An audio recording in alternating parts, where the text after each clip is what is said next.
learn how to love yourself? Great question.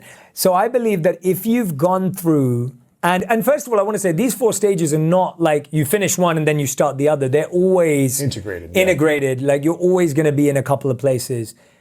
I find that if you're doing the work to learn to love yourself, that process and that skill helps you learn to love someone else. Let me give an example. Like if I'm learning to love myself, it means I have to get to know my dark side.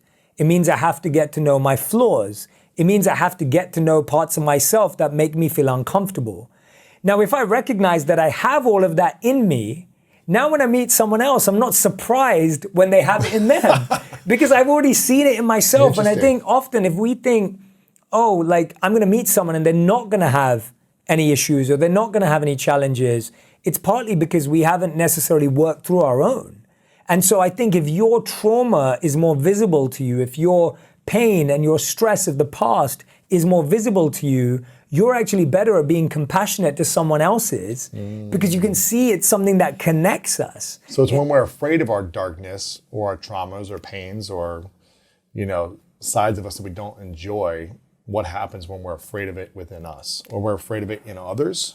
When we're afraid of it in us, we're surprised when we see it in someone else because we haven't sat with compassion with ourselves. Because if we're constantly judging ourselves and berating ourselves and hating ourselves for some of the challenges or traumas that we have, maybe some things we did that we're ashamed of or we feel guilt and embarrassment around, now if you haven't worked through that, you're going to make that person feel guilty and embarrassed for what they've done because you haven't learned the skill of building space, of dealing with yourself, with empathy, with understanding, with compassion. So